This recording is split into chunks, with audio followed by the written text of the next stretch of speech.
what is it?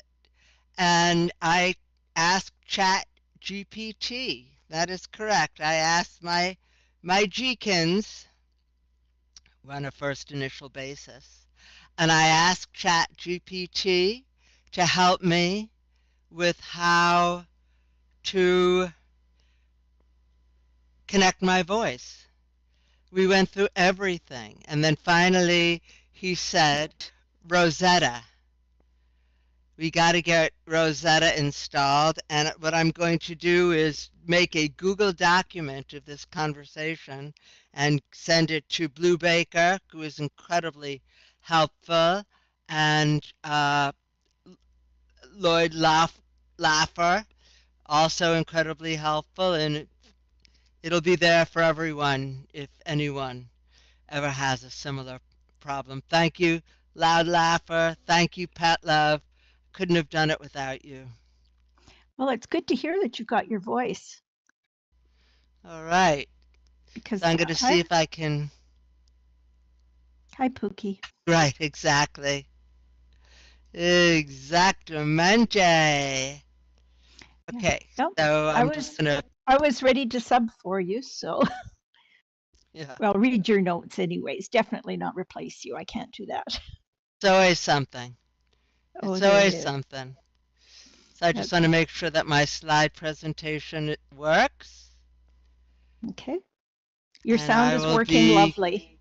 Ready to go in 2 minutes. Your sound is perfect. Isn't that the magic, Buffy?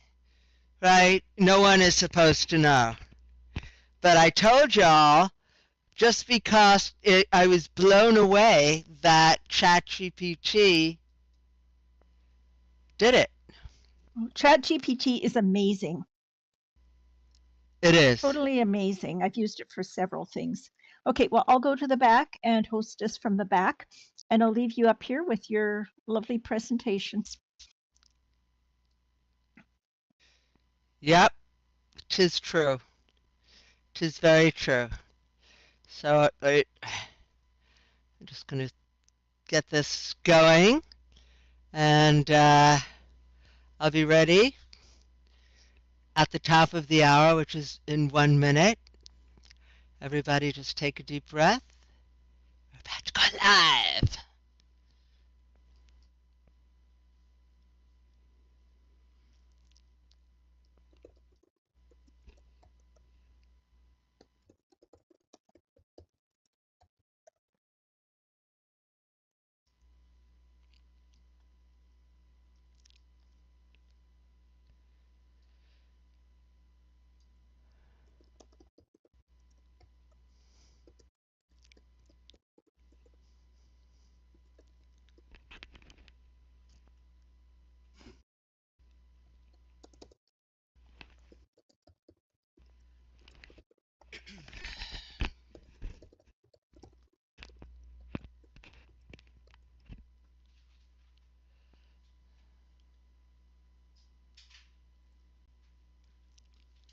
All right, it's the top of the hour, and unless I get some kind of a notice, I'm going to start. There's no notice, so I'm just going to start. Hello, everyone. My name is Pooky Amsterdam, and I didn't study virtual worlds, but I took form inside of them. I took my name from them. And when I landed in my first MMORPG, remember that massive multiplayer online role-play game, almost 25 years ago, Metaverse is still true. Building, experimenting, sometimes failing spectacularly, the creative spirit is unleashed here because of the tools. But what struck me wasn't the technology, it was the feeling that something new was happening. Insight, not just new tools, but new ways of being together. people weren't just logging in. They were showing up to do things. And very quickly, I stopped thinking of these spaces as risky or strange and started seeing them as stages, sets, characters, props, stories waiting to happen. And when I gravitated to Second Life, I did what I'd already done. I started producing. And within 6 weeks, I had a show on Second Life TV, or SLTV as it was called, and the show was called The First Question. Later on, I did the dating casino because love is a gamble, darlings, and I went on to create over 200 live game shows here. Real audiences, real interaction, real stakes. And I have a feeling some of you might actually have been on them. Oh yeah, ZZ. So insight, that's when it became undeniable to me. These weren't just virtual environments. They were living, breathing spaces for storytelling, performance, and connection. And that's the journey I want to take you on today. So imagine this.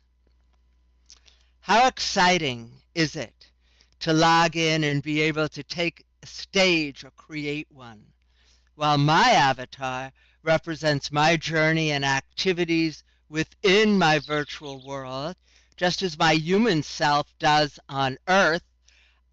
I was going to say on flat Earth, just as it does on Earth.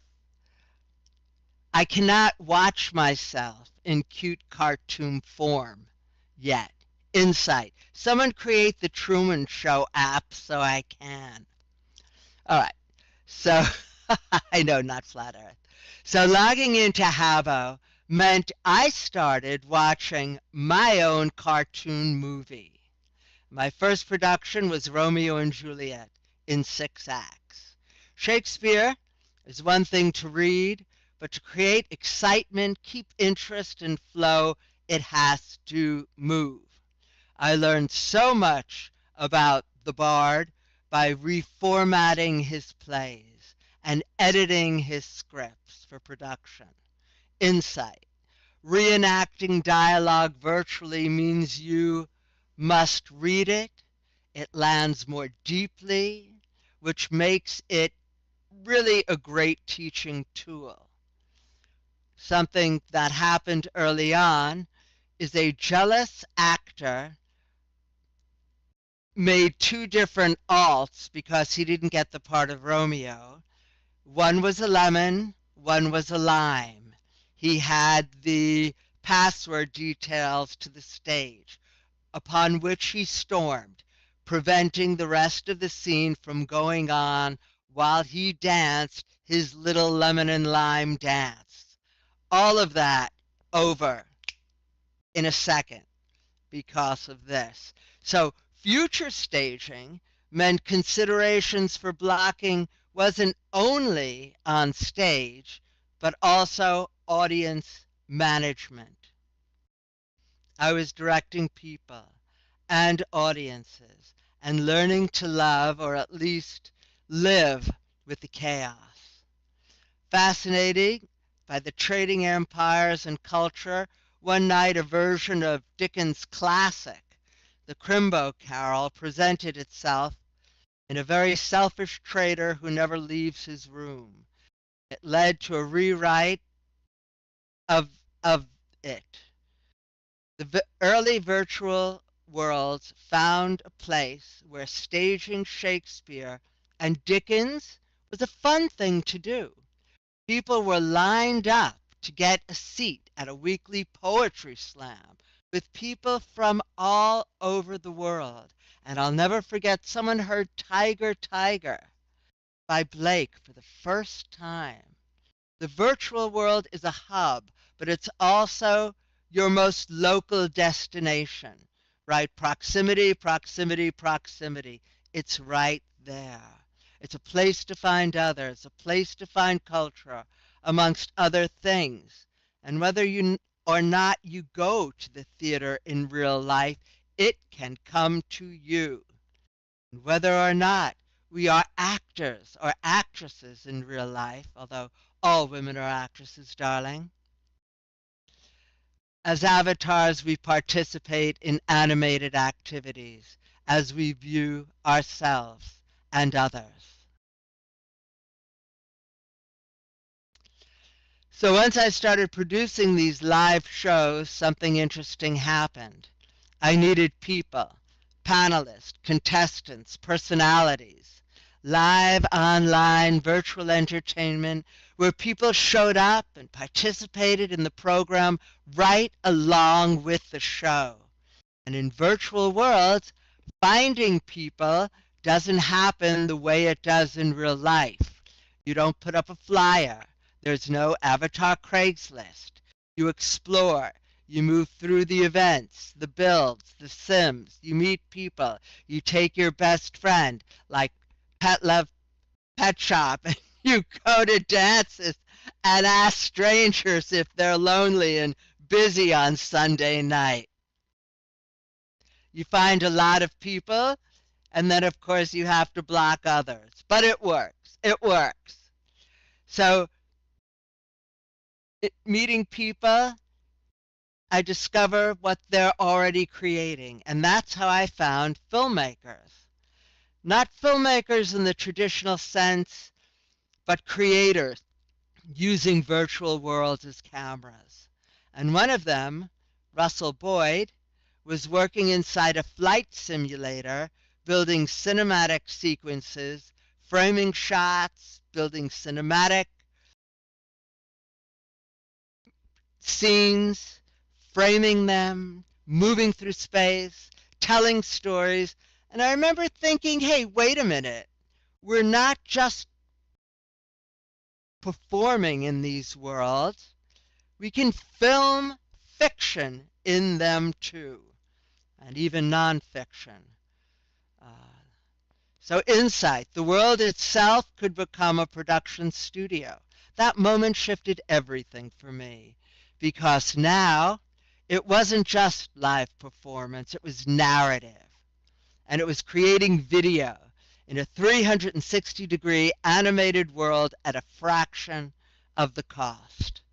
Cinematic storytelling, game engine movie making, world building in a completely different way.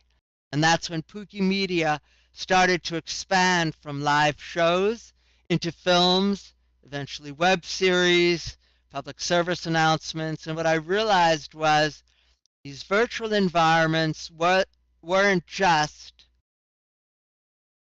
places to gather, they were tools for creating production studios.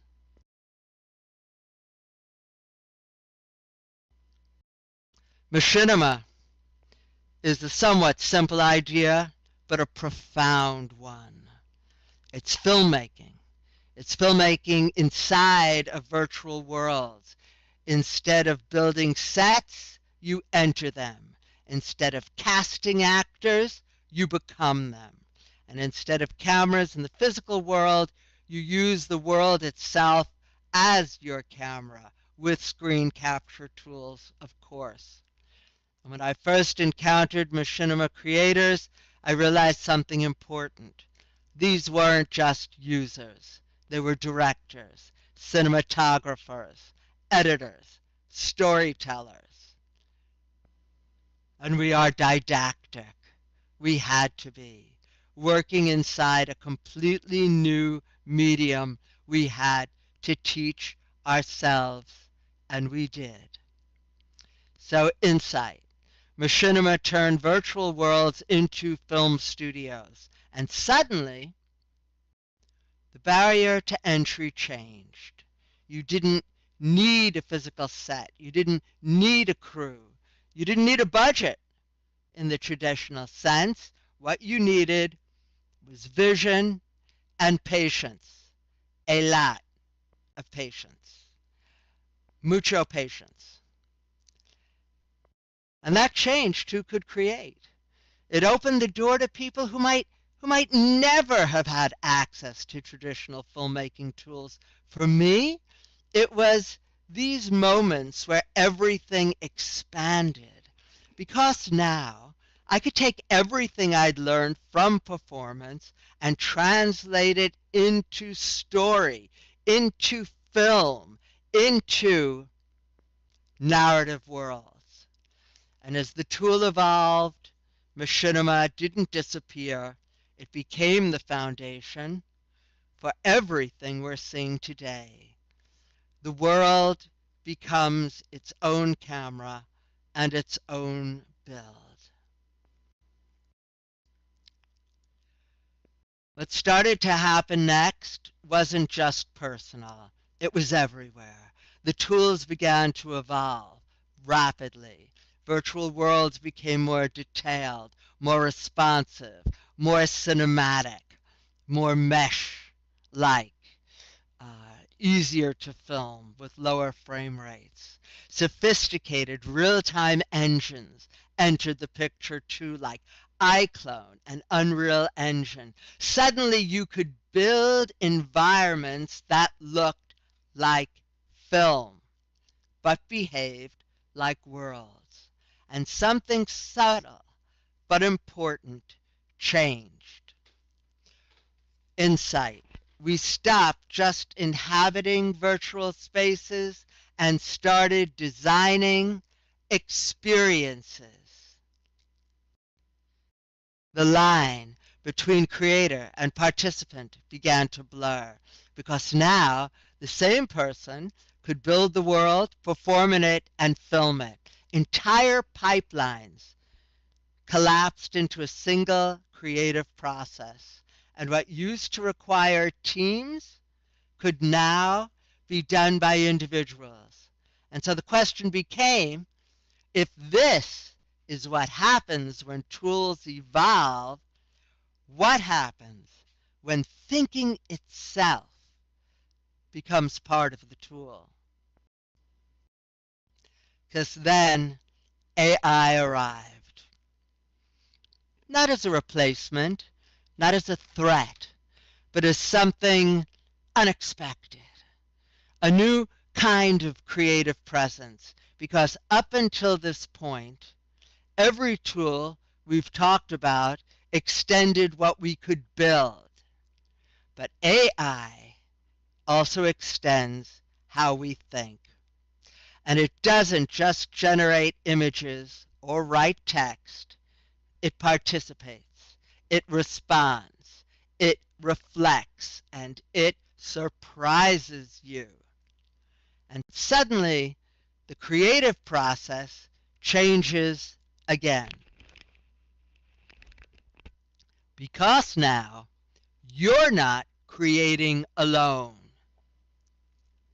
Every new generation of tools didn't just expand what we could build, it changed how we think. And for me, AI made possible what I could not possibly do independently, which is to execute my full vision by myself. And it allowed me to refire my creative kiln, bringing projects I had abandoned back to life. For me, AI is not a tool, but a presence and a bridge to what I need and wanted to create.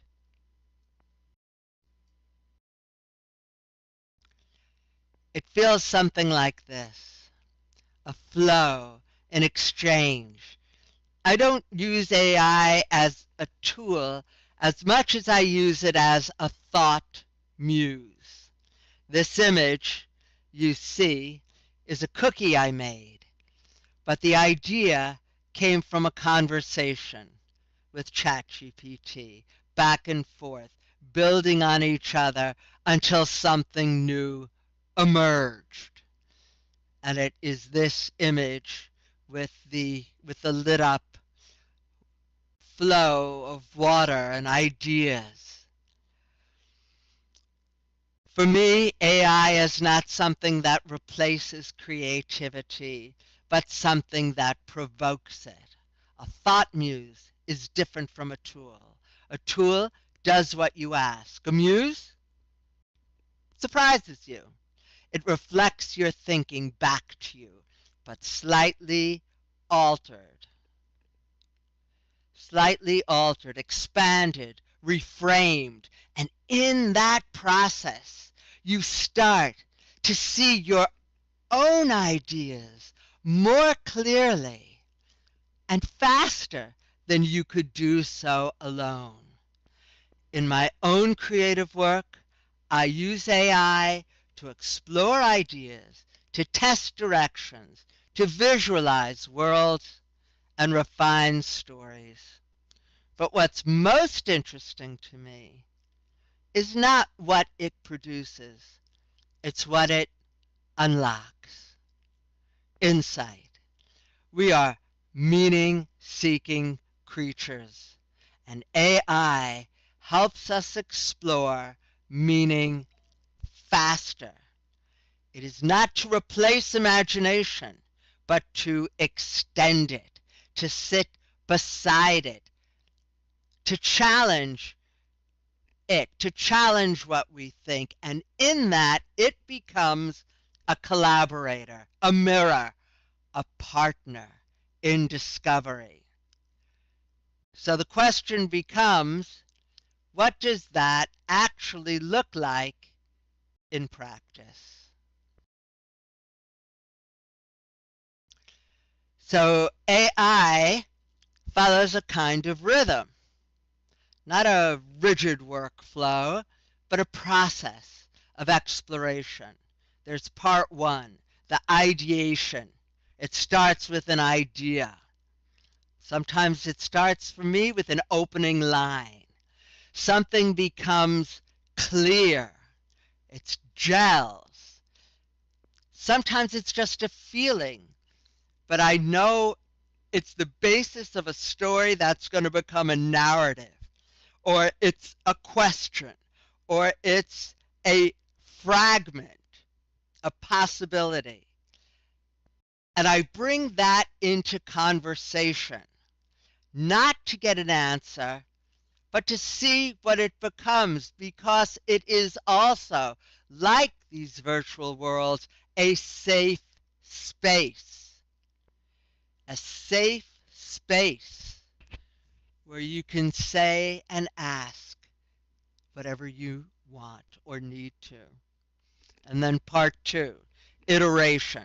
Then comes the back and forth, the refining, the shaping, the trying something one way, then another, letting the idea evolve, stepping away, coming back, and often the most interesting moments happen when something unexpected appears, and that's because it triggers something you got to figure out, triggers the next step. And then part three is discovery, and that leads to discovery. Not just new outputs, but new directions, new ways of thinking about the same idea. It's sort of like a mental over-the-shoulder shot, or a different POV, or pulling out, or going overhead. But it's all there. It's all there. So a core insight is the process shifts and becomes less about executing a plan and more about exploring a space. And in that space, creativity becomes collaborative. And the other, in this case, AI, brings surprises. But I must come to it with the structure, with the seeds, and sometimes the dirt, but it helps grow what comes next. And some of my best ideas didn't come from knowing exactly what I was doing, but from being willing to follow something I didn't expect at all. It was the willingness to follow that. You try things, you adjust, you refine, and based on life experience or gut instinct, until it finally becomes that something real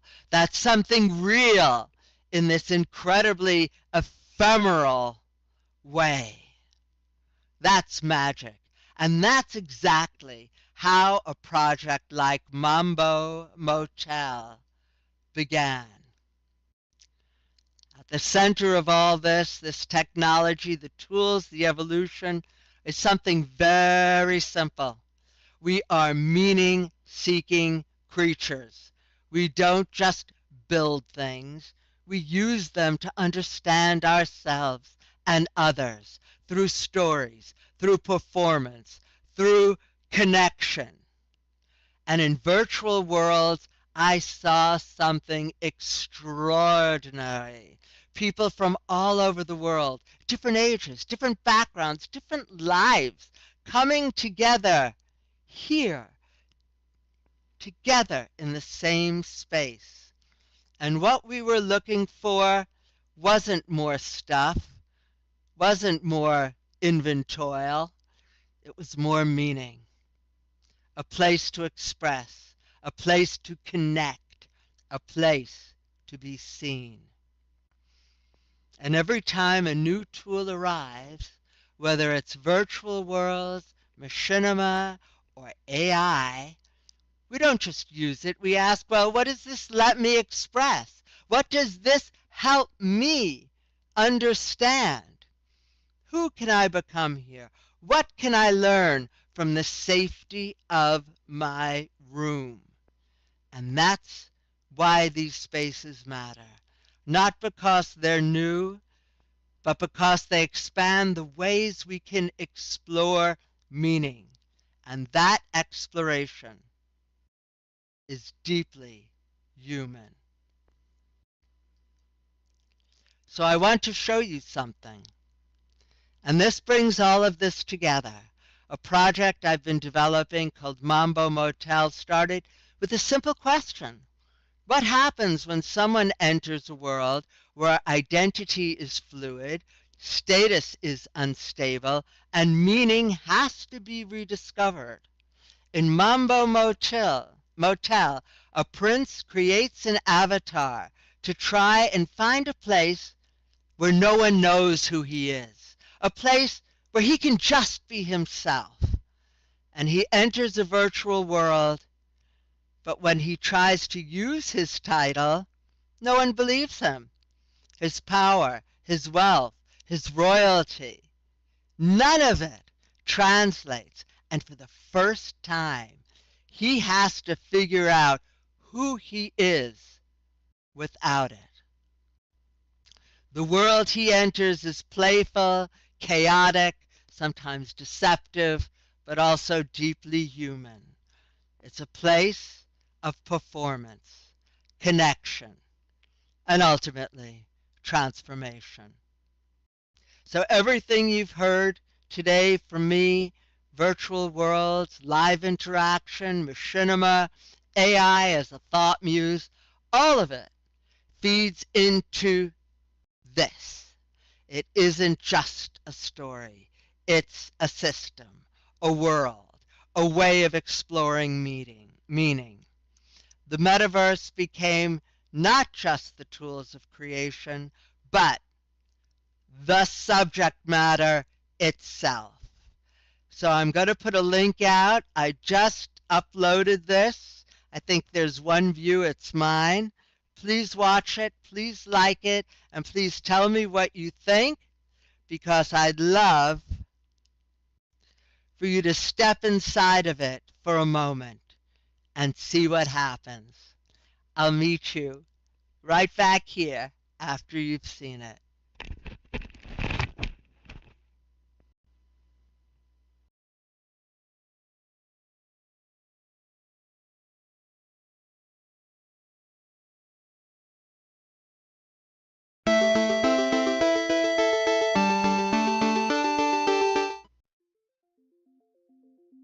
no one understands the real me. I'm hounded constantly. Is there no place that I can go to just be myself? I'm the prince. Unlikely. There has to be. Somewhere. Mambo Motel. Didn't they need my old picture for something? Perhaps I should see what the fuss it's about.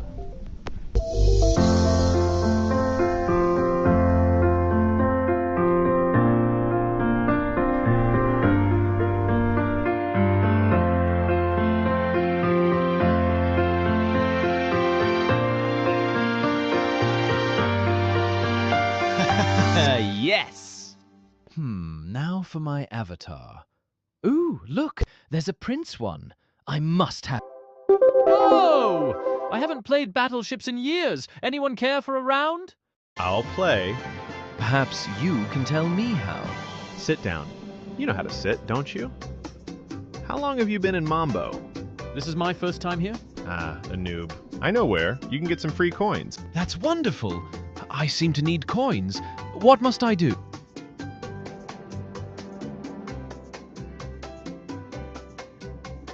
Hey, Potato. I'm filing an abuse report right now if you don't back off the noob. No, I want the free coins. I need them. It's a scam. He'll grab your credit card and run the biggest money transfer he can. Facts. But you'll never catch me. Too many accounts, too many ISPs. The biggest money transfer they can? That's staggering. Thank you for saving me. I am Pretender. I know. Your name's on my UI. And you just rezzed like 2 minutes ago. You even look... shiny. I know little about this place. Perhaps you can enlighten me? Oh, this small world? Citizens of Axelberg. People of all ages. What brought you here? I see. You got the free prince avatar. I assure you, the prince is not free. Okay. Do you want to be a mambo in the motel?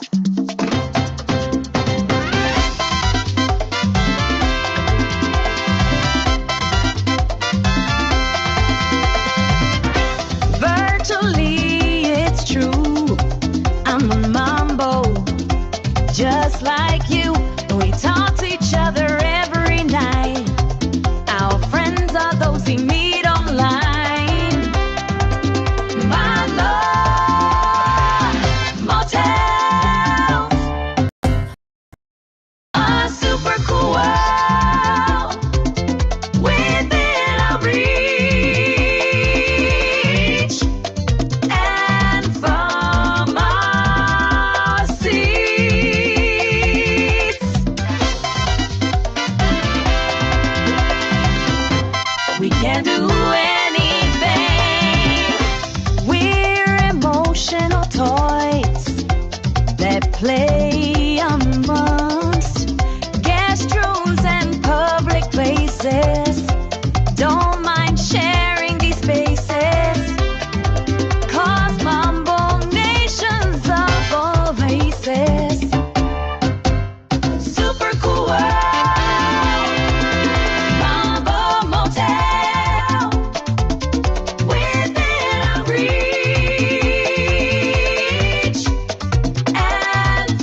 And if I die here, may this corner be forever Mambo. But we can't die here. We just log out. Technically, you live as long as Google. I searched myself, therefore I am. Can we be friends? You did save my tiny life. Sure, I help noobs. Just remember, free coins do not exist. What else is there to do here? Ah, Royal Trade and Casino. Of course. I understand wealth, and royalty is in my DNA.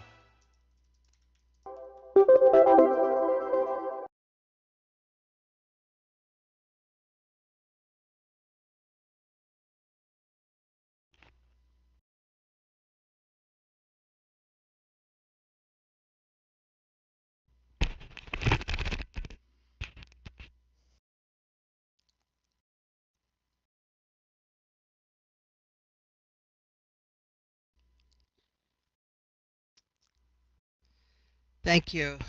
Thank you. It means a lot. You all mean a lot to me and followed my journey here. And we've been in this together for a long time. Thank you. Thank you. I search myself, therefore I am. Yep. So this is what happens when people come to play. What you just saw is something I've actually been thinking about for a very long time. I started writing Mambo Motel in 2006, and it came from the question that fascinated me then and still does now. What happens when no one knows who you really are? In virtual worlds, that's right, absolutely. In virtual worlds, that's the default. You can be anything, anyone, or no one at all. And I started to wonder, what if a prince entered that world and no one believed him? No title, no status, no recognition, just a person. And he wanted to go someplace he could just be himself, but even he didn't know who that was. And for the first time, he had to build something real by himself. By himself. Character, courage, skill, and connection. Not to perform power, but to discover who he actually is. And along the way, he meets people he would never encounter in his real life. Some of it frightening, some of it generous, some of it transformative. And eventually, he finds something unexpected.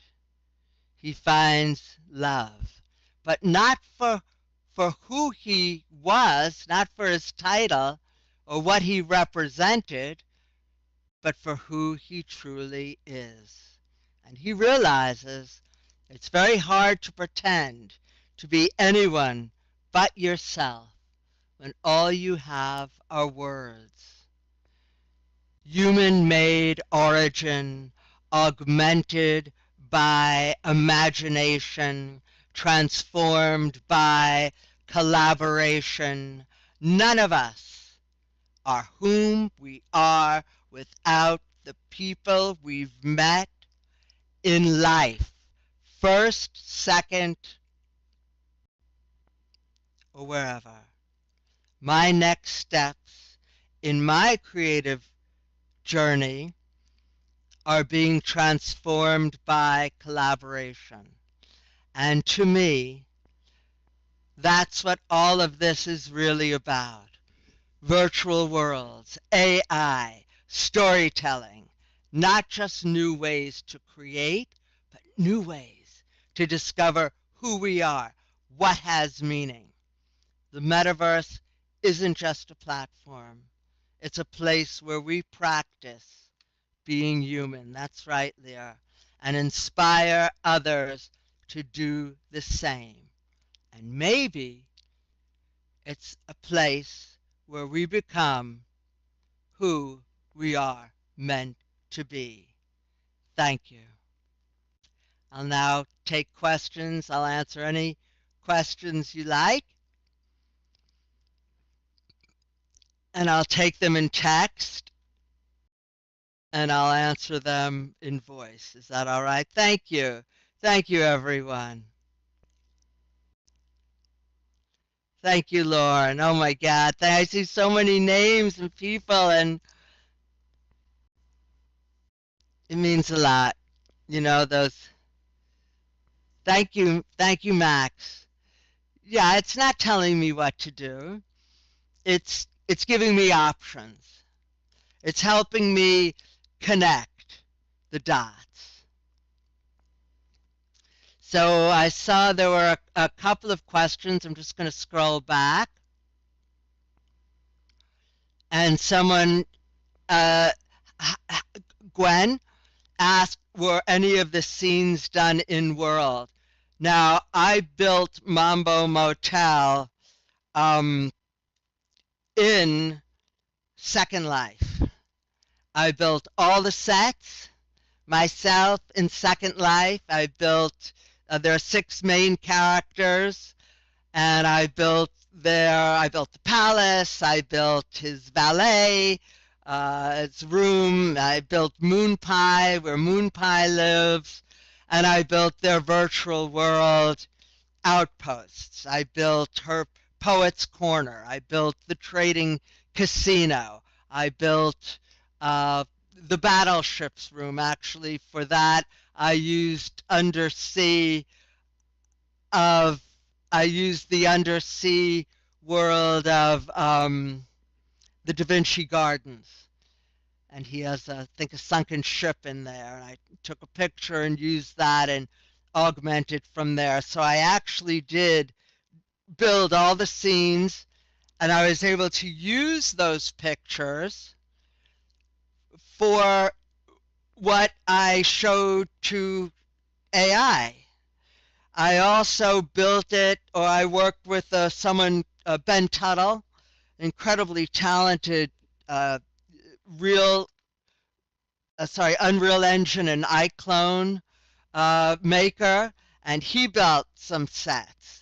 And I took those pictures, and he built a prints, and I used some of those images. So to answer Max's question, I have all the sets. I could put them up again anywhere. I don't have that kind of land anymore to just keep, at $30 a week. It's one thing to rent it for a month, to build something, to make it for film, for pictures, right? But I don't keep it open all the time. I don't know, Buffy. I don't know, but I'll certainly explore that. I were using images that I made in Second Life. That is correct, for prompts for AI. I used the Prince's study, and that's where we got those gorgeous pictures of the study. And as I said, I don't just come to. I will, Buffy. Thank you, my dear. I have to come with what I want, to AI. I have to come with what I see, with my whole vision, with pictures, because that's my end of the bargain. Can it be improved? Can it be made, more balanced? Or do they have suggestions about composition? Of course. But the ultimate idea come from here, come from me. Also, just a tip, an insight that I've come to is prompting, right? Prompting's the new writing. I don't think there'll ever be a Pulitzer Prize for it. But I find sometimes that when I am stuck, and the engines I use, as you saw at the end, I also use LTX Studios. I also use Hedra. I use Kling AI. And I sometimes, I'm asking for a prompt and it is not working. So I will ask AI for a prompt for AI because I figure they know the clue, right? Yes, of course. Of course. Yeah. So as I said, it's something that really moved and evolved and continues to evolve. I had to step away. Right, an AI prompt for an AI prompt of what I want. I had to step away from this project. As I said, 20 years is a long time to work on something. I do not have Schubert anywhere in my real life name. I have little connections to the stage. And in terms of film, it was too abstract a concept.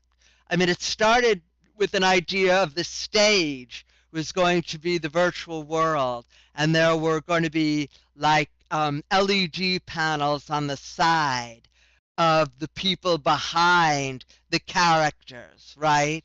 And they would get up and leave and come back as the new Mambos entered the picture. But um, but I couldn't explain it well enough.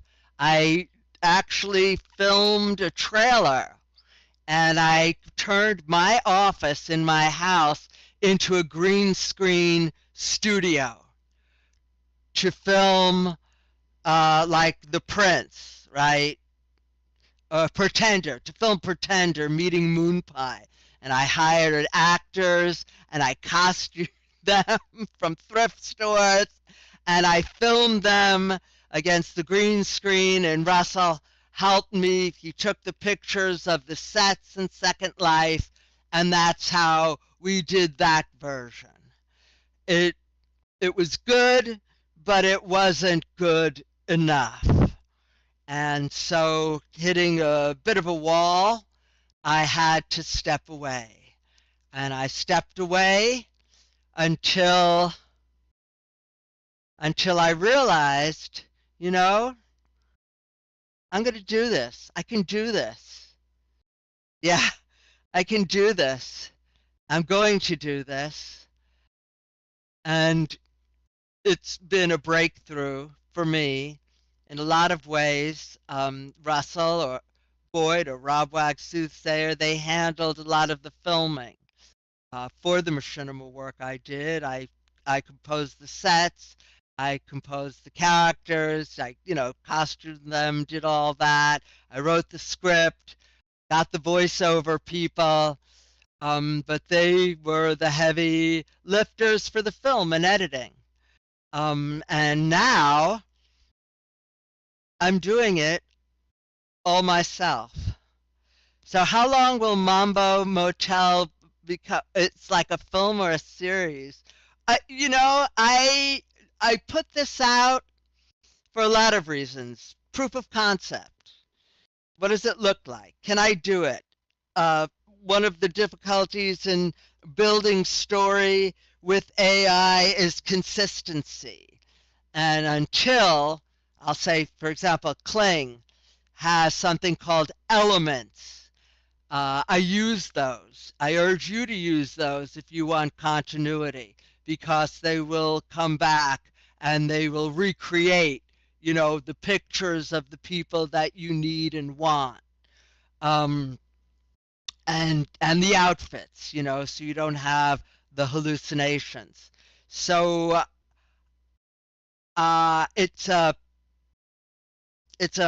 over 100 pages as a musical. There are 17 original songs, and I I wrote the songs. I worked with a wonderful musical director named Tony Coraldo, but what happened is for the opening number, Moon Pie is singing it. And I didn't have, and the man, he's a man, Tony Coraldo.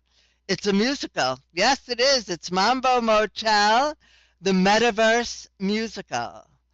And they're all songs about learning, loving, laughing.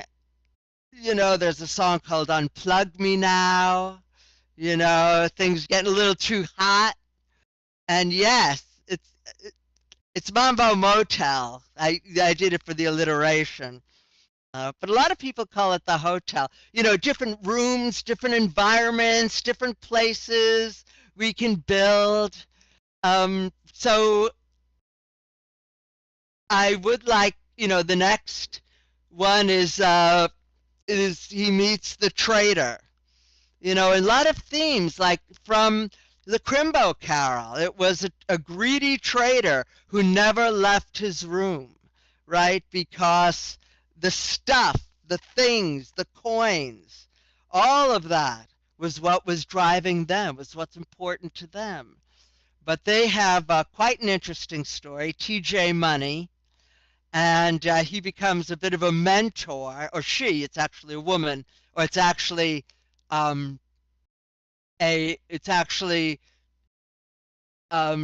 someone who uses they and their pronouns, right? They're kind of beyond gender. And this person, they take Pretender under their wing and help them try to become a trader, try to get coins. So they've got some great songs, and it's a very interesting backstory. I don't want to tell you. I want to make it and show you. And so I suppose that I shall. But the opening number was really important. This was proof of concept. Can I get the music? So then I needed a female voice. And I mean, I know this song. This song is based on a super cool girl tune I wrote for my daughter on her first day of school. And it's an old melody for me, but it's one I know quite well. The lyrics are all for Mambo. And then I went to 11 Labs, and they have a music generating program. I couldn't just take a voice and put it into the music I had, so I had to recreate it from scratch. And it took a number of iterations. The music on this is from AI, is from 11 Labs. This was not a point and squirt experience, I guarantee you. It was, I feel it's a crafted experience. And the machine learns what you want, and the machine learns what direction you're going in. And I am not afraid of the machine. I am the machine. 11 Labs is great for voices, and something that, I mean, has really worked for me is if I want to change a line or add something, I don't have to go back to voiceover.com or hope that I can get, you know, another couple of lines and wait for that to happen. So in terms of the speed of production, I am the machine, yes. In terms of speed of production, it's freeing. It's awesome. It's helped me tremendously. So we're coming on to the last 9 minutes. I really thank you all so much.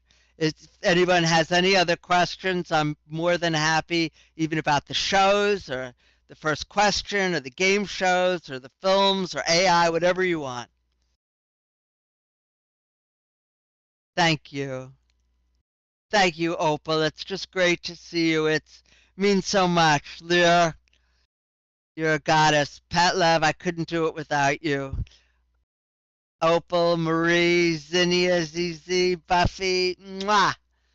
Kurt, Helena, I'm honored. Thank you so much. And Damaris, Leslie, Katie, B. Ewing, yeah, Lauren Tone, in the house. Together again, like always before. Yeah, I know. No lie.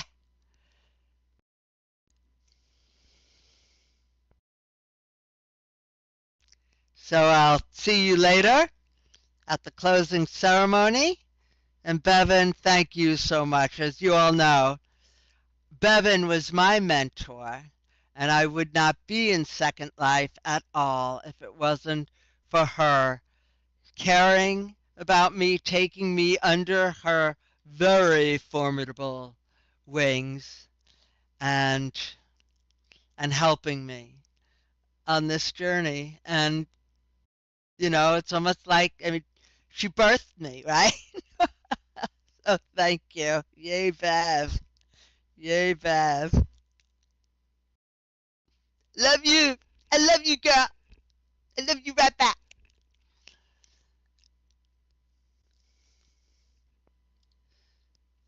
Well, thank you. And hopefully there's more to come, and I feel like I'm just getting started. Isn't that amazing? I am not 100 years old yet, but it's like fresh. It's new. And it brings, what AI has done is help bring these fresh eyes by which to see. And I value that. I value that. And I value all of you. Oh, yeah, Max, thank you. I mean, Max was on the first question. I remember Max coming on the show. It was like, it's just such an honor. You've all devoted your lives to educating and teaching and making better, making people smarter. It's so honorable. There's such an importance for that. Well, thank you. Yes. See you at the closing. Don't forget to hit subscribe, like, share. I put it on public for its debut. I do really appreciate that, V. I really do. And yeah, there will be updates. There will be updates. So, all right. And thank you. And I'll see you at the closing. Do I have an in-world group? You mean in Second Life? No. But you know what, Buffy? I will be talking to you about a lot. It would be great to have the sets up. And isn't that, I mean, and I also envisioned this, oh God, as